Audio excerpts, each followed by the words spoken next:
Astrology का हमें फायदा क्या होता है एक आम आदमी के हिसाब से देखें, मतलब वो अपनी कुंडली देख करके बताएगा क्या होगा क्या नहीं होगा। एस्ट्रोलॉजी का सबसे बड़ा फायदा ये है कि आपको एक ब्रॉडली एक आइडिया पता चल जाएगा कि आपके प्लसेस एंड माइनसेस क्या हैं। अब मैं अपने एक्सपीरियंस से ये बता सकती हूँ विजय जी कि हम पूरी जिंदगी बिता देते हैं, हमें ये नहीं समझ में आता हमारा प्लस पॉइंट क्या है, नेगेटिव पॉइंट क्या है।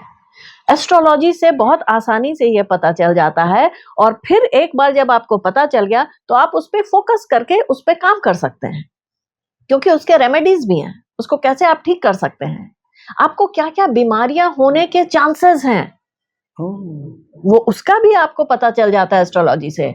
आप वात पित्त कफ किस प्रकार का आपका शरीर है इसकी भी जानकारी आपको एस्ट्रोलॉजी से मिल जाती है। इसके अलावा प्रेडिक्शंस जो होते हैं वो तो है ही कि कोई ये जानना चाहता है मेरा विवाह कब होगा, मैं विदेश कब जाऊंगा या जाऊंगी, मैं किस तरह की पढ़ाई करूंगा या करूंगी, इस तरह की जो छोटी छोटी चीजें हैं, इनको मैं छोटी छोटी चीजें इसलिए समझती हूँ क्योंकि मुझे लगता है कि अपने आप को समझना और उस पे इम्प्रूवमेंट करना, सेल्फ इम्प्रूवमेंट, ये तो सबसे अधिक जरूरी है। मतलब कि एस्ट्रोलॉजी को अगर हम ऐसे लेकर के चलें कि अपनी बॉडी का केवाईसी कर सकते हैं हम। बिल्कुल बिल्कुल बिल्कुल बिल्कुल। हमें अपनी कमियां क्या है, बिल्कुल, हमें कहाँ जाना चाहिए, हमें क्या करना चाहिए, अगर हमें सफलता मिलनी है तो किस जगह ज्यादा सफलता मिलेगी, किस जगह सफलता नहीं मिलेगी। पर मेरे दिमाग में एक चीज आती है, इंडिया के अंदर या पूरे वर्ल्ड की बात करें तो 4-5 लाख लोग हर समय पैदा हो रहे हैं। बिल्कुल। और उन सब का जो नक्षत्र है वो ऑलमोस्ट सेम ही होगा, तो फिर उनके बिहेवियर कैसे चेंज होंगे?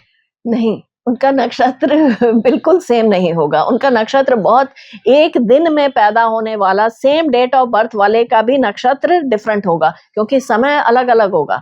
इनफैक्ट ट्विंस जिसका समय ऑलमोस्ट सेम होगा लेकिन सेम नहीं होगा, ऑलमोस्ट सेम होगा, तो उनका भी नक्षत्र बदल जाएगा, उनका भी चंद्रमा का प्लेसमेंट, प्लैनेट्स का प्लेसमेंट बदल जाएगा। उससे ट्विंस, आइडेंटिकल ट्विंस के स्वभाव में भी फर्क आएगा।